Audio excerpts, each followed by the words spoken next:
Olá, nessa edição do Cidadania, você está convidado a acompanhar conosco uma conversa sobre a imigração de haitianos no Brasil. Essa é uma situação que começa em dezembro de 2010 e que até julho de 2015 já registrou a chegada de 36 mil haitianos. Desses, 26 mil estão em situação legalizada.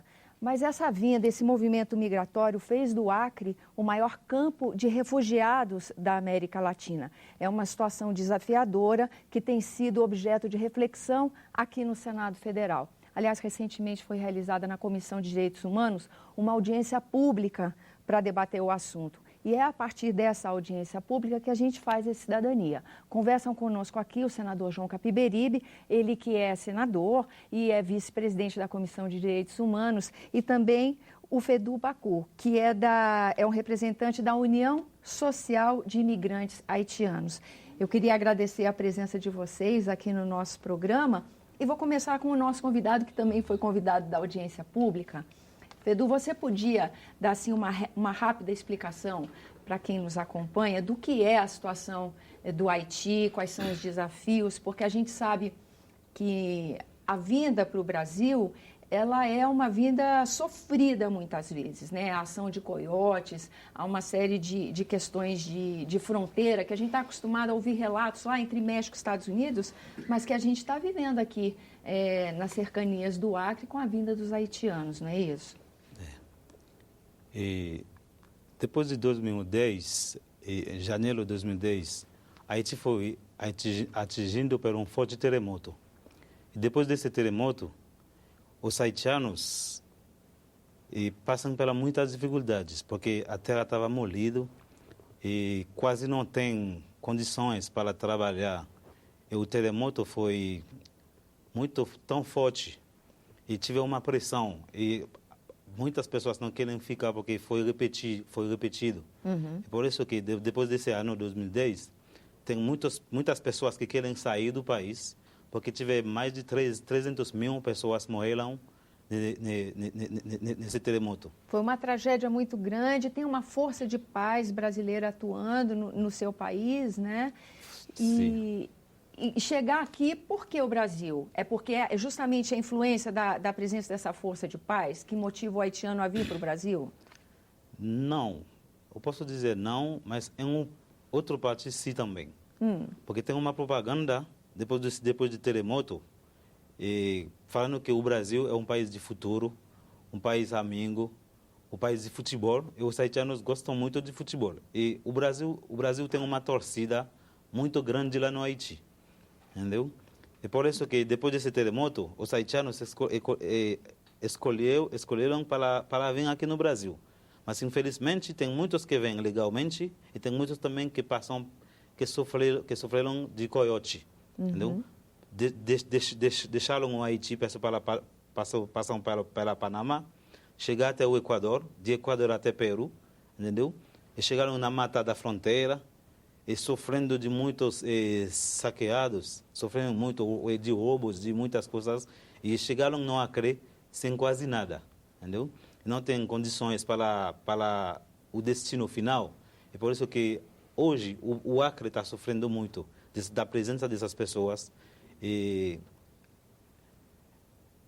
eu, principalmente como coordenador da União, da USI, estamos pedindo o socorro para o governo brasileiro para receber esses haitianos que estão chegando aqui no Brasil, sofrendo de coiote, chegando sem nada, para ver como pode melhorar as condições de vida dessas pessoas. E dentro desse contexto, a Comissão de Direitos Humanos está funcionando como um intermediador entre poder executivo e os haitianos que querem vir, é isso, senador? Dá visibilidade. Dá visibilidade. Essa questão, porque já envolve 30 e tantas mil pessoas que resultaram de uma tragédia.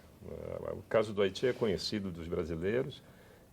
Da noite por dia, o país perdeu 300 mil pessoas, não é? Inclusive brasileiros que estavam lá.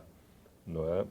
E a saída do país, essa migração, ocorre com os haitianos, mas ocorre com vários países africanos, com povos da África e da Ásia que tentam chegar na Europa em busca de uma melhor, de mais oportunidade, de uma vida melhor. E no caso europeu, nós acabamos de acompanhar as tragédias que ocorrem na travessia do Mar Mediterrâneo. Do Mediterrâneo. Ou mesmo as pessoas que atravessam a pé o túnel entre Inglaterra e França. Tentam, pelo menos, porque ali é mais controlado, mas a travessia por mar, em geral, resulta em grandes tragédias. Essa questão da migração, né, ela é resultado também da globalização, da concentração de riqueza nos países europeus e nos Estados Unidos. Então, para esses países, eles controlam como fazem os americanos. Eles fazem um enorme muro, não é? Para proteger suas fronteiras. Não é? O Brasil é diferente. Nós temos poucas condições para recebê-los, porque os haitianos não falam a nossa língua, eles falam o crioulo e o francês. Não é? Então, na recepção, teria que começar por aprender a língua. Ter uma estrutura de acolhimento nós não temos. O que é que faz o Brasil abrir as portas? Só esse caráter, essa ajuda humanitária que é possível oferecer. É cultural, né? Esse acolhimento. É de acolhimento. O fundamento para o acolhimento aos haitianos são os valores humanitários que o Brasil ainda preserva, né? O país ainda preserva e faz com que esses haitianos, sabendo disso, porque nos Estados Unidos é quase impossível entrar, tem um muro protegendo as fronteiras, não é? Tem uma caça sistemática aos migrantes. Não é? Na Europa é pior ainda, a situação é gravíssima na Europa. E tem que considerar, tanto como nós, brasileiros, fomos colônia de Portugal, na Ásia e na África, a maioria daqueles países foram colônias de países europeias. E que ali foram e fincaram seus comportamentos, sua maneira de viver, né, transferiram um pouco de cultura e agora fecham as portas. Na verdade, o que está acontecendo no mundo, no processo de globalização das mercadorias, esqueceram de abrir a porta para os seres humanos. E o Brasil é o país que abre a porta para os seres humanos. Eu estava falando para o Fedor, que nós estamos compartilhando a nossa pobreza, porque nós temos milhões de brasileiros também em situações de indigência. E assim, a conjuntura econômica que a gente vive, a crise toda que está instalada nesse país, desafiadoramente também, né? Exatamente. Também nos coloca numa situação complicada. Nós estamos num momento em que o desemprego cresce, por exemplo, né? Que temos déficit habitacional, quer dizer, tem uma série de coisas ligadas à estrutura, infraestrutura, que estão comprometidas nesse momento. E um programa desse que faça um amparo, porque é comum em países de outro mundo, quando recebe imigrante, ter um serviço de adaptação dessa pessoa, Mas né? ele recebe por cota. Entendi. Então, como ele recebe? Por cota. Eu fui refugiado político nos anos 70. Aí, já é um depoimento. É por cota. O país define uma cota. Esse ano eu vou receber 5 mil ou 10 mil migrantes. Então, eles preparam toda uma estrutura de acolhimento. Para ensinar o idioma. A cultura local e encaminhar para emprego. Não é o caso. O caso do Haiti, né, dos haitianos, eles são consequência de uma tragédia e que tem que sair, porque não tem como sobreviver no país. E o Brasil, com a dimensão, imagine um país com 8 milhões e 500 mil quilômetros quadrados, com a riqueza que nós temos, cabe 10 vezes a população que nós temos. Essa é a grande realidade. Né? Com certeza. Pedro, tira uma dúvida para mim. A gente ouve dizer que a maioria dos haitianos que chegou ao Brasil, pelo menos até agora, há uma grande parte dessa população que bem qualificada em termos de mão de obra. E que quando estão empregados, são bem-sucedidos porque formam um grupo que tem uma mão de obra qualificada. Isso confere? É assim mesmo? Sim, eu posso dizer assim. A maioria dos haitianos que chegam aqui, tem muitos que são formados, têm diplomas, e muitos também deixaram o estudo superior para chegar aqui no Brasil, pensando, quando chegar aqui no Brasil, vai poder continuar com o estudo. Mas é difícil. Não vou dizer que é impossível, mas é difícil. Só a questão do idioma já dá uma dificuldade, né? Com o idioma é difícil, mas também não tem uma abertura. E não tem uma abertura direita para isso. Não? Tem algumas universidades que receberam haitianos. Por exemplo, tem o companheiro que está aqui com nós, ele estudou aqui no Brasil. Mas depois de 2010, não sei se é pela quantidade que está impressionante, entendeu? Tá diminuindo. E os pedidos dos haitianos também. As facilidades estão diminuindo. Estão diminuindo, é muito. É muito. É por isso que, no tema que falamos de manhã, precisamos que o Brasil ajuda, porque precisamos muito de ajuda. Quem quer estudar, criar oportunidade, entendeu? E quem já tem diplomas, quem já tem estudos, entendeu? E dá uma oportunidade para conhecer esses diplomas e para que os haitianos se envolvem junto com o Brasil nos estudos, na educação, na cultura e longo.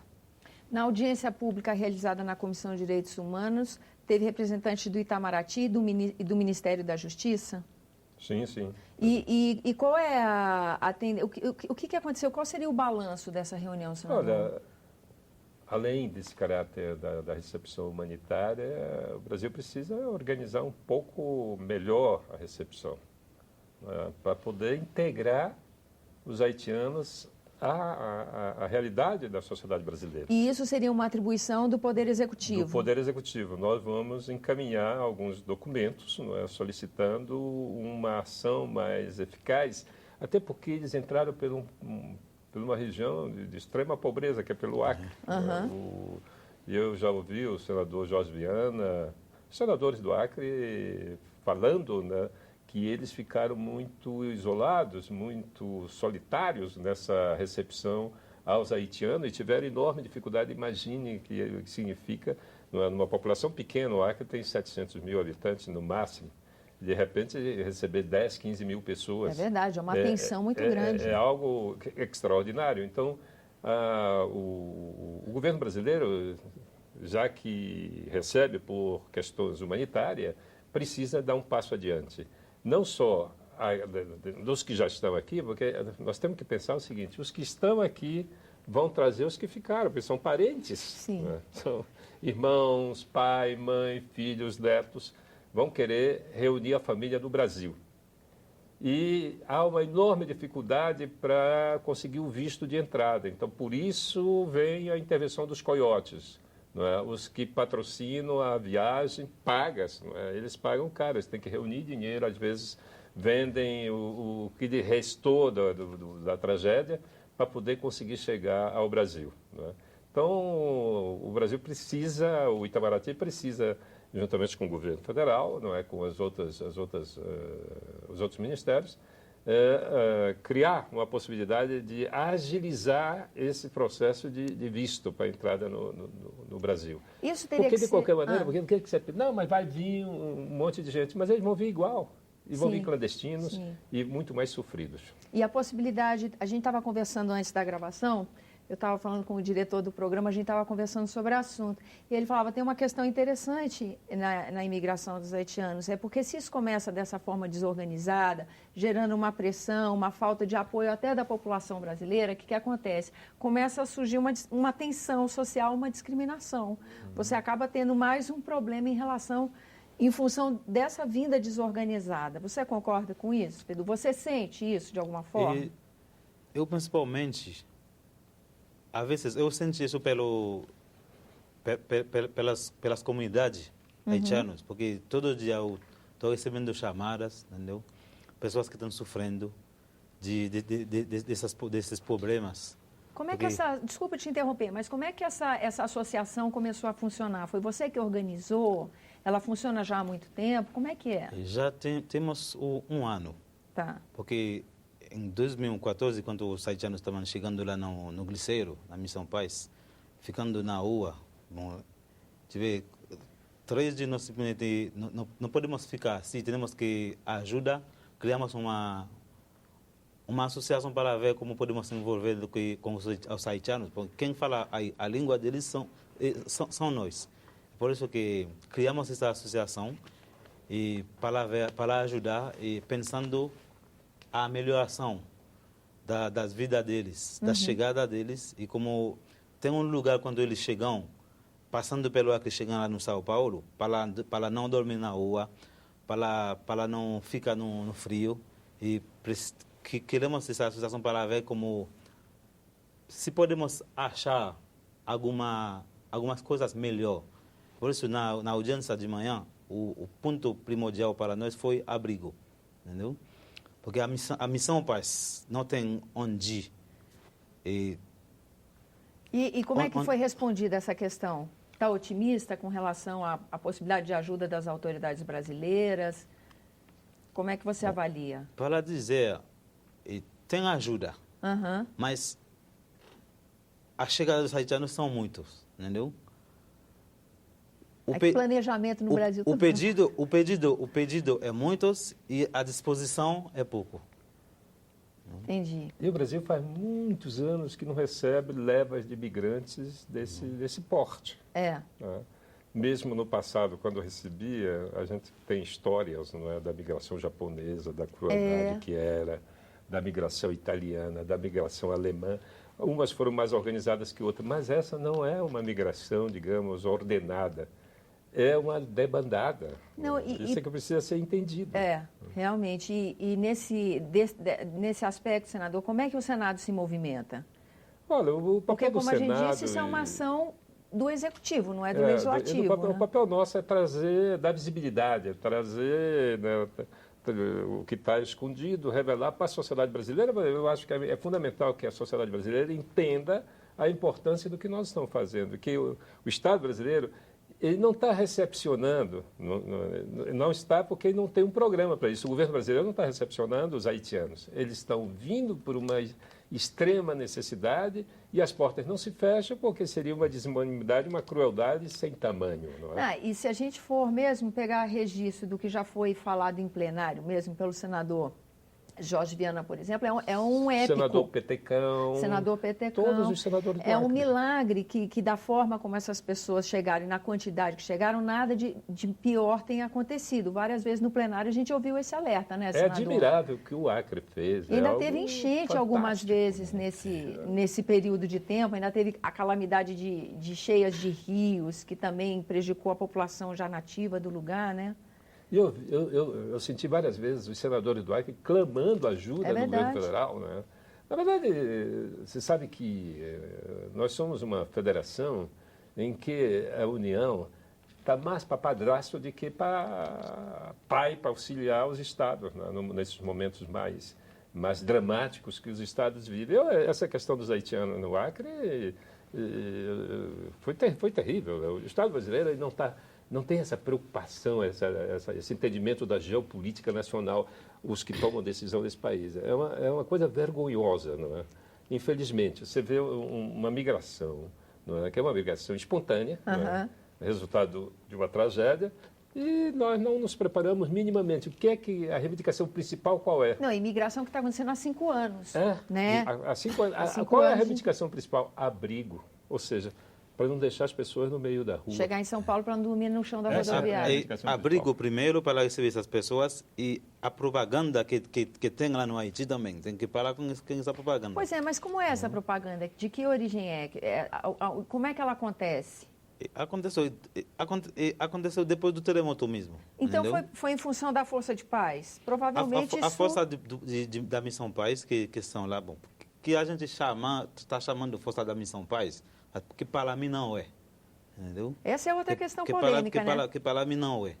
E tem que chegar de propaganda. Por que não é? Para você não é? Tem que chegar de propaganda para que diminua a quantidade dos haitianos que estão chegando aqui, porque o haitiano que está chegando aqui não sabe o problema que ele vai encontrar no caminho, entendeu? Mas quando eles chegam lá no Acre, tem algumas deles que querem se matar mesmo. Quem porque são eles não saem. Só podem ser os coiotes, promove então. a propaganda? As tropas militares lá no Haiti. Entendeu? Propaganda As de tropas? televisão, de rádio? Eles têm um rádio lá também. Eles têm uma estação de rádio. Essa é uma coisa que o Senado, pela a Rádio Minusta. né? Nós vamos requerer informação. Veja, alguns procedimentos da CDH, o Senado pode fazer, por exemplo, requerer informação sobre essa propaganda enganosa, né? Porque essa propaganda enganosa é aquilo que você está falando. Uma outra questão é sobre violações de direitos humanos, não é? Da atuação da Força de Paz. Da Força de Paz. Né? Como você me perguntou, que eu falei que não é uma missão de paz. Lá no Haiti, o que me dói mais é as crianças que estão recebendo gravidez precoce, menores de idades, entendeu?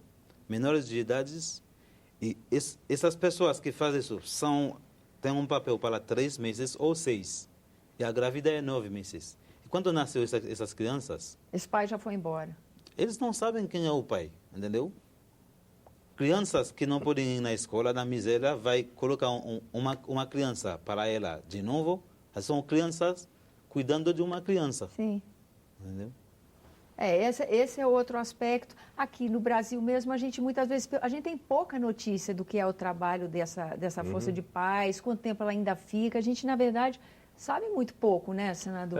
Essa audiência pública proporcionou dar conhecimento, né? Foi transmitida pela TV Senado. Saiu do mês de junho e uma jornal lá que se chama Novelist, que saiu, tem 271 crianças, entendeu?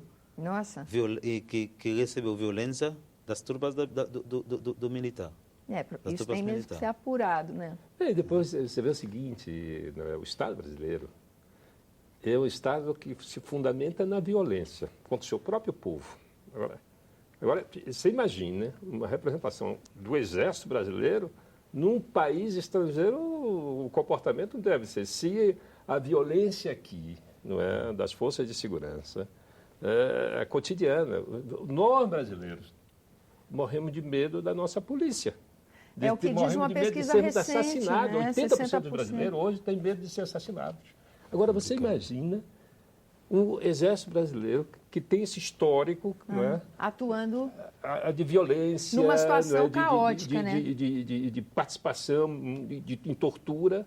Aí vai garantir a paz num país que está tentando emergir de uma catástrofe. Eu acho que isso aí nós vamos requerer informações, porque essa violação de direitos humanos nós não podemos aceitar, principalmente praticada pela nossa Força de Paz. Né? Olha o nome, Força de Paz, aí nós estamos conversando aqui e estamos tomando conhecimento de violações de direitos humanos praticados pela Força de Paz. Aí, nós estamos tomando conhecimento disso junto com você que acompanha aqui o Cidadania, que infelizmente tem que se encerrar. Um assunto complexo, rico, cheio de facetas a serem analisadas, mas que dentro do Cidadania é o que a gente pode oferecer para você, uma noção do que é esse processo imigratório, como ele é complexo, quantos assuntos estão envolvidos nesse tema. Eu agradeço a sua atenção, mas quero agradecer ao senador João Capiberibe, vice-presidente da Comissão de Direitos Humanos, que nos prestigiou aqui com a sua presença. O FEDU também, da União, diz para mim aí, União Social dos Imigrantes Haitianos. É a USE. A USE, que trouxe para nós também um testemunho desses desafios, da dificuldade dessa situação. Agradeço mais uma vez sua atenção, lembrando que esse é o Cidadania, que você é nosso convidado a fazer sugestões e críticas ao trabalho da TV Senado pelo 0800 61 22 11, que é uma ligação gratuita, e que você pode rever esse e outros programas da nossa TV pelo senado.leg.br/TV. Até uma próxima.